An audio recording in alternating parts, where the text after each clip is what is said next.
Well, we're another week into the season, Ryan, but you're back from your trip. How you doing? Doing well. I just even managed to watch a couple of games while I was away. It's Stayed really up late late? at night. Stayed up late, but managed to watch at least parts of the games, if not all of I'm them. proud of you. That's great. But it's a bit of the benefit of jet lag, I suppose. But yeah, happy with what I saw while I was gone. Not so Yeah. much You, the Habs game when I got back, but but you got to be happy with the start so far. Four yeah, and 4-2. two. Playing 666 hockey is look, anytime you can play 67% win percentage, that's pretty good, right? It's an excellent start. You know, they've already got a little bit of the injury bug. I was really bummed to see Caden Gooley go out from 4 to 6 weeks with a lower body injury. He's probably not probably. He's their best defensive defenseman. He's their shutdown guy. Yep. You can pair him with anybody, especially the offensive defenseman, if you need to, and he's gonna hold the fort. That said, I thought they played very well defensively against the New York Rangers for the most part.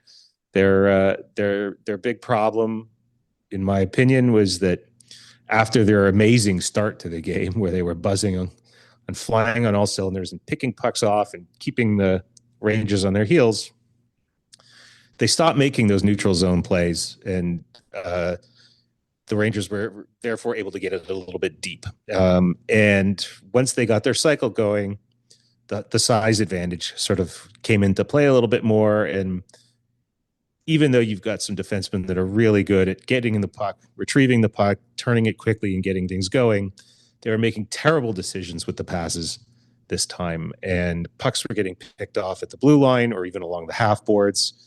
They were getting swung around with nobody there to pick them up. And as a result, they gave up a 4 spot. And I also have to say, Samuel Montembeault had 2 bad games this week. He is not making any case for himself for the Olympic roster right now. There's a few goalies you can put in that category right now. Yeah, I think every episode from now until the Olympic team rosters are announced are going to have a few. Somebody's not playing himself into contention right now. Yeah. But I tell you who is playing themselves in contention are Nick Suzuki and Cole Caulfield. You've been high on Suzuki and saying that he should be on this team from the beginning, so you can keep at it there. I'm going to keep lobbying. I mean, the two of them have started off the season really, really well, and especially both of them have played two-way hockey. Yeah, which you expect from Suzuki. I think he's an unheralded two-way center and probably should be, getting a vote or two for the Selke every year. But obviously there's a long list of people ahead of him. Yeah. But Caulfield's two-way game and having 2 game-winning goals at this point has been marvelous to see. So there's going to be a little more competition, I think, for Caulfield than there will be for Suzuki, because I think, as we talked about, the bigger ice for the Olympics, having some faster players, guys who can skate and play. I'm sorry, it's not Olympic ice. Yes, it will be Olympic ice. I don't think it is. I think they said this Milan Arena, well, we're gonna have to check that then, which may or may not be ready, will be an Olympic-sized rink. It won't be an Olympic-sized rink, you're saying? It will be. Look, they might be playing on a frozen lake somewhere. Well, that's what I'm saying, is that the Olympic-sized rink it's important to have guys who can skate and guys who have some speed. That's what I'm saying. That's why I think that Suzuki it could be an important piece from a defensive perspective and skating ability, because the ice surface is so much bigger. You need some youth with some speed. So I think someone like him that could be important to Team Canada. But I think there'll be a little bit more challenge on the American side for Caulfield. Now, I think someone like Patrick Kane. Now we're getting out of a topic here, but Patrick Kane has been playing his way into potentially being an opportunity or an option for Guerin and the Americans. So who's definitely going to be back? Who might have been a borderline guy, but he's definitely going to be back is Matt Boldy. He's playing fantastic. Absolutely. And he's a big boy. We saw that in the Four Nations for sure. Yeah, for sure. So, all right. Well, I'm done with the Canadiens for now. Like they're doing well. I don't want to say too much about them. I'm bummed that Cooley's out. I'm a little bit bummed. I don't think it's serious that Line A and Doc were sidelined. It was nice to see Veleno come in and Owen Beck come in and play very well. I thought they played great. So yeah, let's see how the next week goes. Well, hopefully they can hold A newly resurgent, Buffalo Sabres team waits for them next. So they're going to have to be on their toes. And they handed it to the Rangers yesterday, so that could be an interesting game for sure. How about those Leafs? I don't know if there's a lot to say at this point. I think it's been a bit of a disappointing start, a little slow. It's hard to say that when they're 3-2-1, but I don't know if I can say it any better than Stolhart's said this week, yesterday, calling the team out. Saying it's not good enough, guys. A little too late. We're not playing full games. It's only 6 games into the season, but enough's enough. We got to start picking it up here. And I think that's completely accurate. They're off to a slow start. They're unfortunately taking a trend from last year where they weren't showing up for full games. They were playing period by period, some periods on, some periods off, and that's just not good enough. Willie Nylander does have 11 points, and offensively he's been playing decently, but defensively he's not showing up. Austin Matthews, yeah, he's got 4 goals. 2 of them are empty netters. The big boys have got to get it going here. The big lines aren't necessarily being the big lines right now. We've got the defensemen actually kicking in right now. And as much as I've been banging on Morgan Riley the last couple seasons for his play, and he had a bad season last year, offensively this year, he's actually been strong. He's jumping into the play. He's obviously being more effective in that range, but he's been a bit of a challenge, as we know, in his own end. And he's -6 already this season, and that's -4, sorry, this season. So that's not good. That's rough. Yeah. But Willie's leading the team in points with 11. He's a +4. Yep. 9 assists, but still 2 goals. He's doing well. He's doing well. And John Tavares is second on the team with 7 points in 6 games. Yeah, but the old man's coming through. Yeah. Although it's so unfair. He's not even that old. No, he's not that old. He's not that old. His problem is he just doesn't have the skating speed that he once had. He's never been light of foot anyhow. But so as he gets older, his lack of speed and foot speed on the ice is it shows up a little bit more, right? So especially with these young kids now that can really fly. You put him up against McKinnon, and he's got to play a different game. He's got to play body position. He's got to play positioning versus trying to skate with these guys. He's got to play smarter. But it's just that as a team unit, they're just not showing up on a regular, consistent basis. They're not getting enough pucks to the net. They're not getting enough traffic in front. Even again, another thing Stoller said this week or said yesterday was, it's just like the goalie on the other end is playing catch. He's able to see everything. We need to get more bodies in front of the net. And he's not wrong. This is the same things they've had Nyes. Even Nyes has his moments as a perimeter player. Yep. He needs to be... Well, he's got to play that net presence. He's got to be the guy to get in front, use that big body, and create room. I've actually thought that Easton Cohen has looked good with the 2 of them. He's been moving the puck. He's not been a liability in his own end. He's actually looked really good. So hopefully he sticks in there. I was surprised they took Yarncroc out of the lineup because he's played really well to begin the game. And, he is a guy who plays both sides of the rink, both ends of the rink. He plays 100%. But the question I was going to ask you about that is it 100% confirmed that was a healthy scratch? Yes. 100% confirmed. Yeah. He was definitely a healthy scratch. And, I don't know. I've said enough about Robertson, but he's done absolutely nothing so far.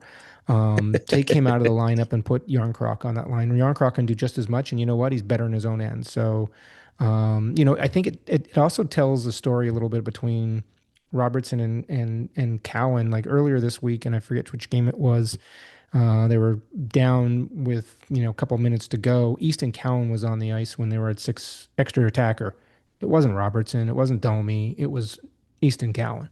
So that tells you something about the coach believing in his offensive skills and his ability to create the puck movement that he needs to have and move the puck to the scorers. So, I think Robertson's a shooter, and you can only be an effective shooter if you're in the right place to be shooting. And that's the problem with Robertson is he never seems to be in the right place to shoot the puck. It's because he's all over the place. He also can't win a puck battle, so he gets knocked off the puck too easy. And you can't. And that's part of the problem right now. We have to win those puck battles. We have to get more down low. We have to get in front of the net, and we're not doing it. So, enough of that. It's early in the season. They're only 3-2-1. It's let's look around the league then. Yeah, let's Just go look around around the the league. league. But All you right, know, so I've hey, got a trivia question for you. what's that? Ooh, look at that. Yeah. There's now obviously it's early in the season, and so the scoring leaderboard is it's a little packed. It's a little densely packed. But if there were two teams and no peeking, I can see you're looking down. No, I'm not looking at that. No Go peeking. ahead. If there are two teams that had players with 4 of the top 22 scores, I know where you're going with this. who would they be? Well, I know Vegas because I know Eichel's leading the league and Stone is right there behind him. Yep. And I'm So not going to make you pronounce Pavel Dorofiev's name. I'm thank going to you. be nice to you this week. Thank you. But Marner has 8 points. I was going to rub that in a little Yeah, he bit. had a big night on And Saturday and night. and Dorofeev has 7. So out of the top 22 scores, Yes. you've got 4 Vegas Yes. Golden Knights. Who do you think the other team is? The other team is I think it's the Florida Panthers, is it not? No, sir. No, I'm not looking at it. Nathan So, McKinnon, oh, Martin right. Necas, The and Avs. you've got Kale McCarr and Arturi Lehkonen. Yeah, the Avs are They're off all in to a the hard top start 22. as well. So they're 5-0 looking and 1. good. You know, the other team we have to talk a little bit about is the Carolina Hurricanes. They haven't Currently the lost yet, have only they? undefeated team in the league. 5-0. Looking great, spreading around the scoring. Definitely keeping up their plus 12 in differential right now. They're one of the top of the team league in goals for, 23 goals for. I think they're actually the top team in goals for. Nope, Mm-hmm. 26 is by Vegas Golden Knights. So you know they're up there in the top five, anyways. So And um, Seth Jarvis is filling the net. yeah, He's making a bid to return to the Canadian Olympic team because a lot of people said he might not. He didn't perform so well at the Four Nations and yeah, might fall off the yeah, roster. But yeah. he is tearing up the league right now. Yeah, there's a lot of motivation right now, right, for guys who want to make that team. You know, Yeah. that's a pinnacle for a career to make an Olympic team for sure. As nice as it was for the Four Nations, the Olympics is just a different stage altogether. So Yeah. they're doing well. Look at Dylan Larkin off to a great start. The Detroit, look at Detroit's what they've done since losing to the Habs to start the season, and their coach calling them out. They're gone 5-0. Yeah. And Dylan Larkin's leading the way, which I said he would in our preseason show to lead that team to hopefully to the playoffs this season for the first time in 9 years. This is Too early, I get it, but Dylan it's Larkin an 11 adrenaline points. shot. They're going to fall back to earth. So far, so good. So look at I'm no Detroit fan by any stretch of the imagination, but you have to give kudos there. So Yeah. you know, Although I guess I should have done my homework on this and see if how many of those wins were John Gibson versus Kent Talbot. I think Because if they spent all that money on, if they spent all that money on Gibson, yeah, and Talbot's been getting the yeah, wins. yeah. Look at the other side of the equation. You got the New York Rangers, first team in NHL history to start the season at home 0-3 with 3 shutouts against them in their Yep. own building. They've yet to score a goal in their own building. How bad is that? That said, I did look at a bunch of highlights from their first 3 games, and they were snake bit. Like they had a lot of wide open nets that they were just missing. It's not like they were offensively inept. It was that they were. First of all, they ran into some incredibly hot goalies. Well, they've gotten Shesterkin has got great numbers. If you look at Shesterkin's numbers right now, his save percentage is over 920. He's actually been getting a lot of rubber and playing really well. But what they needed is your snake bit. You're not scoring. It's the same way I can say about the Leafs. They had a lot of chances, but they're not putting the puck in the net. They needed to face a goalie who was off his game. And guess what? Sam Montembeault fit the bill perfectly for them, and they put up a 4 spot. So there you go. I think I'm not worried about the Rangers. I still don't think they're a playoff team. No. I watched them play, and they didn't look. I think if the Canadiens had played a better team, they would have won that game by 2 or 3 goals. So They've also lost Krocek for long-term disability. Long-term, So they're that's weak another big big injury, right? So that's going to hurt them for sure. You know, losing him for a while. So that's another thing we should talk about. The injury bug seems to be to me, it just seems like this season so far, to start the season, we're only 6 games for the most part, 7 games into the season for some teams. Didn't we say that last year too? I just feel like we notice them more now that we're like talking about this every week. That, or is it just more bigger names? Because you look at Brady Tkachuk. Now he's out 4 to 6 weeks or 8 weeks. with the wrist injury. Just had surgery. He's going to be I out know, long term. I know you're really sad about it too. Okay, is my big smile on my face really coming through that people can't see it? Sure. Look, I don't want anybody getting injured and hurt and stuff like that. But look, I don't like the guy. We know that. Is Kulikov out 5 months. Markstrom out now at New Jersey. Goalie, as you said, in Montreal. It just feels like big names. We've always had the Tkachuk, and we know what's Hmm. happening in Florida. Obviously the NHL season's the most important thing, but some of these guys desperately want to play at the Olympics, and everything's gonna have to fall into place for guys like Keith Kachuk, Matthew Kachuk to come back. He's not going to come back until December. He's going to be on the team regardless, but how effective Right. will he be with maybe a month of skating before the Olympics? Yeah. And So and and and with him, it always seems like there might be the possibility of a setback. yeah, And all right, well, watch this space, right?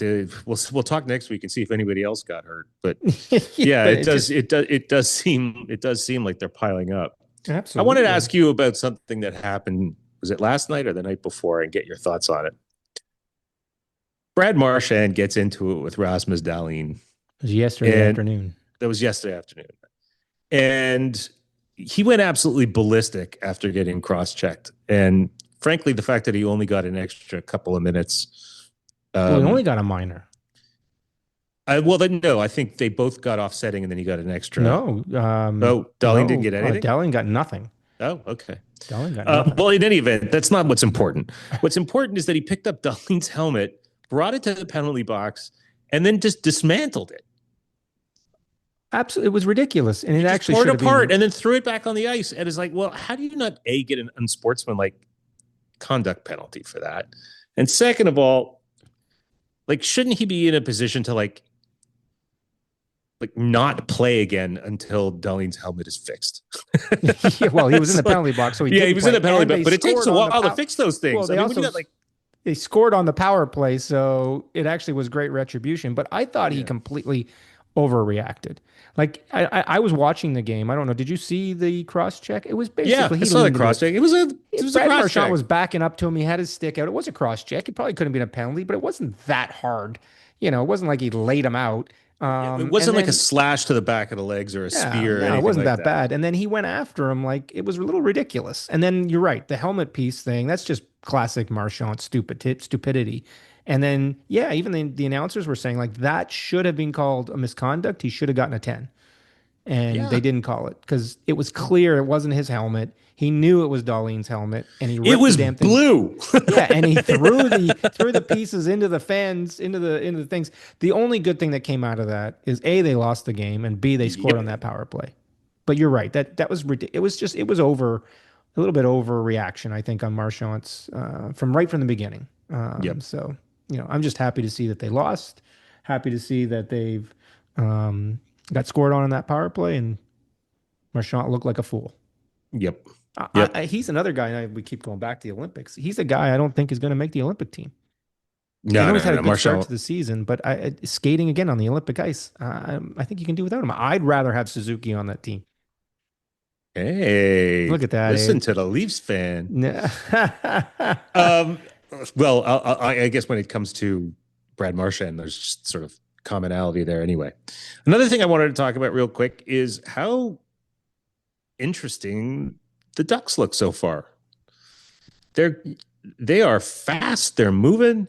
Cutter Gauthier got a bunch of goals. Chris Kreider's got 3 goals after 4 games, and then I don't think he may have slowed down a little bit since then. But Leo Carlson's finding his game. The newly $9 million defenseman Jackson Lacombe seems to be playing pretty well. Although, is he paying a $9 million game? I don't know. But I, he's I making wrote you a note when they signed him. I $9 million. said, Lacombe, who? Who is this kid? I don't get to see a lot of the West Coast games, and especially the Anaheim. I don't see a lot of them, unfortunately. But Right. they're having, obviously they're young, they're fast, they're going to be an exciting team, but they got to keep the puck out of the net. They're already minus, what are they, -4 on the season in terms of plus minus as a team. But that's where the Um, Canadiens were last year to well, start. And then they turned it around. yep, yep. It also comes Like, to coaching too. Good yeah, coaching and Montreal, got to give it to St. Louis. He's turned that team around really quickly.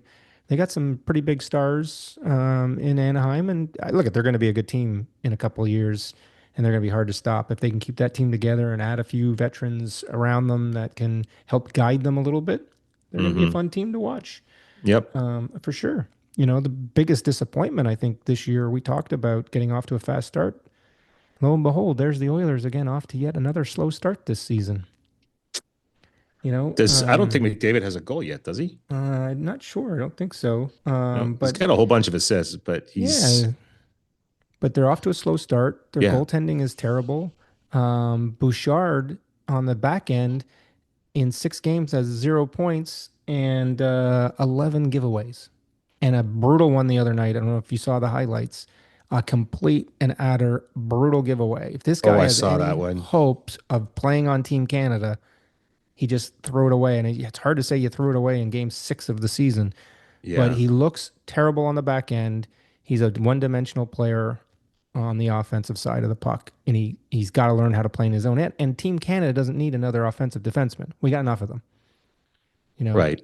You need a guy that can play on both sides of the rink. And he just simply is not good enough. And they still haven't answered the question in their net, right? McDavid's giving them all this money. Go out and sign a few players, guys. I know that it's tough. There's not a lot of out there right now. It's early and season's still figuring itself out. But go and find yourself somebody, please, because Stuart Skinner ain't the answer here. He's just terrible. Yeah. And they're not getting the rookie contributions that they were expecting. No. So far, either Matty Savoy has nothing going. And look, the last 2 seasons, they started out like this too. Even worse, 2 seasons ago, and ended up in the Stanley Cup final. So it's not all lost. Yeah. But we said this early. We said this in the preseason special. How many times can you roll the dice with a slow start and have to fire it up the rest of the season to get you there? It's just a lot to ask of these guys, and McDavid and Draisaitl particularly. Well, especially with how deep the West is. Oh, and you just said it earlier. Like, look how good the Avs are looking. Look how good the Knights are looking. Winnipeg's looking good. Utah's looking good. Dallas will be good. Hey, Dallas is good. Like you just can't roll the dice every year and hope the back half of the season you're going to be firing in all cylinders and going to the playoffs. It's a long season, and this year is going to be even longer because of the Olympics, right? Yep. And it's just going to extend the length of the season and the drain on the players. And the Olympics is going to be a different drain than the Four Nations was. It's a longer tournament, more games, and tougher travel because it's not in North America, right? So, right. It's going to be a drain. So that back half of the season this year is going to be interesting to see what teams that are out can make it back up in the back half of the season when they're tired. Yep. Right. Yeah. So, I wonder, it also raises an interesting point. I wonder if there are teams that are going to be near the top of the table that don't have a ton of Olympians, and they may have an advantage going into the playoffs because of that. Absolutely. I think that's a great point. I think that you're right. I think that the teams that have limited Olympian players that have a chance at Stanley Cup playoff success, will definitely be set up for the playoffs in the back half of the season run and be healthy, hopefully rested, because those guys are going to have a good 2 weeks off and they'll be rested. So, yeah, I think that's definitely an advantage to teams that have 3, 4, 5 players on their respective country teams. Or spread between country teams. Yeah, there could be fatigue. There could be fatigue. Absolutely. And then there's already, you look across the league and you say, okay, we've talked about, fast starts or slow starts. What does it mean at the beginning of the season? Teams are going to start to look to make moves by Thanksgiving, into the Christmas break before Christmas to try and set themselves up for the back half of the season and who's going to be selling. And I think you got a couple sellers already. You got Calgary. Calgary's clearly close. Calgary's pretty close. So there's been some rumors that the Canadiens are interested in Nazem Kadri. I don't know if that's a deal I make. I don't know what I'd have to give up to get him. Do you guys need another centerman? Well, we need a 2C. Kirby Dach is unproven, and if you're serious about making a dent in the playoffs, but I don't know. I don't know you make that deal, and I certainly don't know if you make that deal now. I Yeah, think you give things a chance to shake out at least through December and say, yeah, okay, yeah, well, maybe he's not going to be that guy. We've got to go find that guy. yeah. It's hard to say. Like I heard a lot of the chatter that the Canadians were interested in him in the summer, in August and September, and during training camp. There was a lot of chat about Kadri, Montreal, Toronto. The other team that's getting a lot of chatter about Kadri is his buddy McKinnon wants him back in Colorado.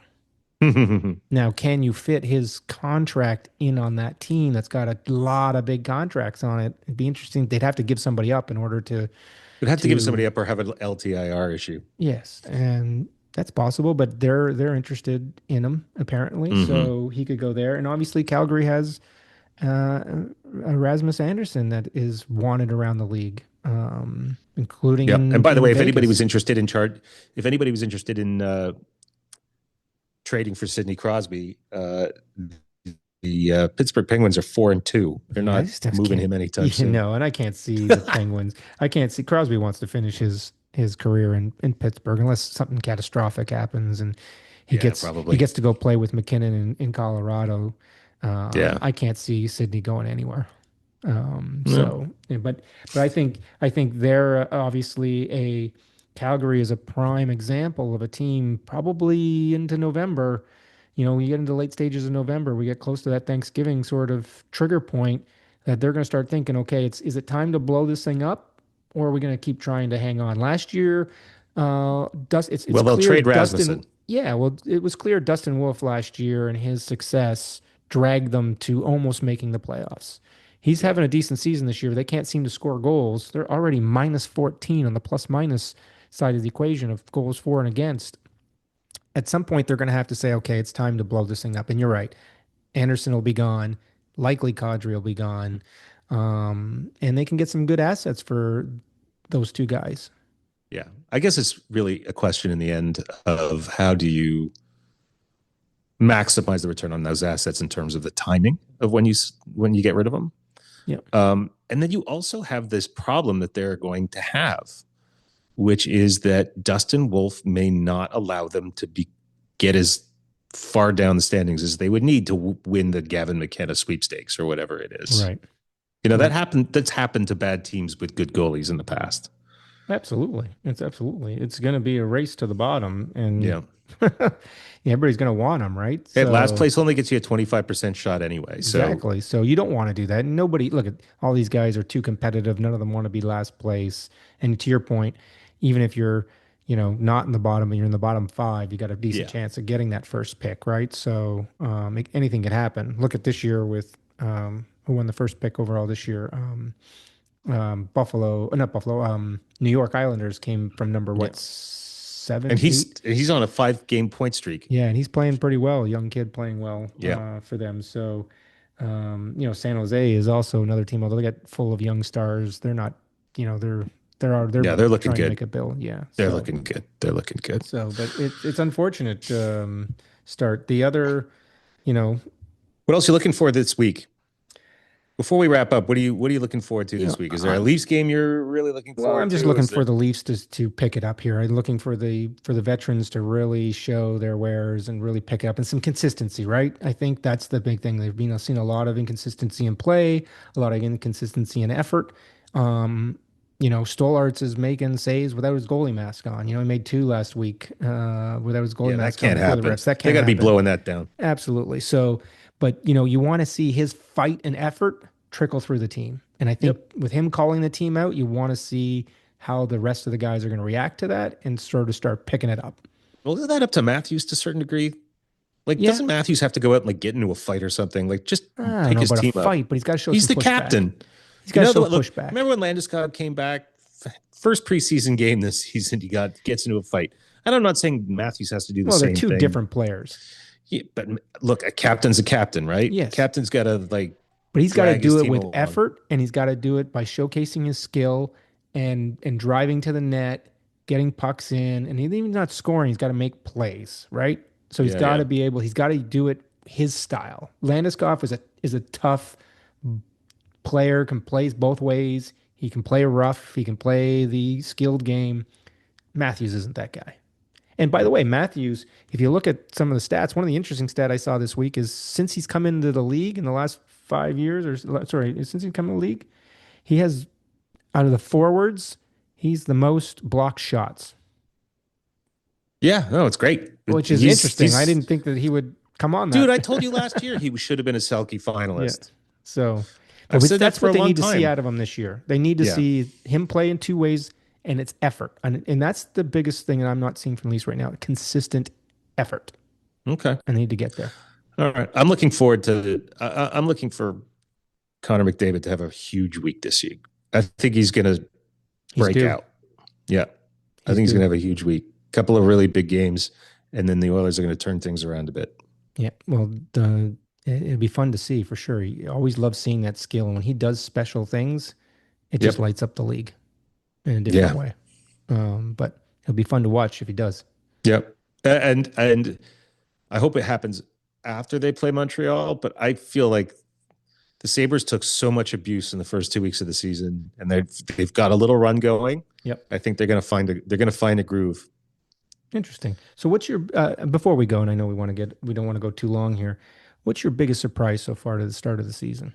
6 games in, I know. What's your biggest surprise? Not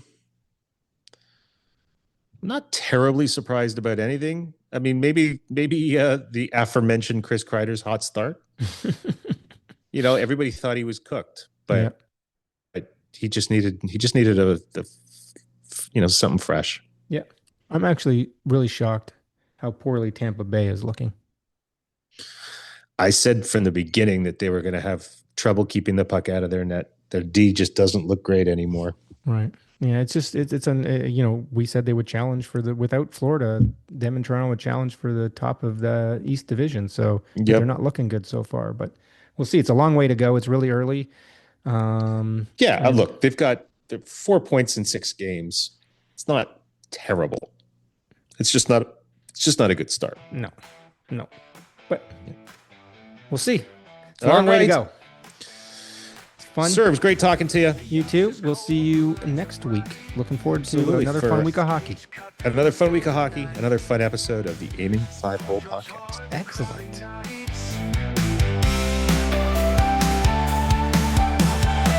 The rock and roll's a fiery tune, a battle waged in silver and blue. This is hockey, the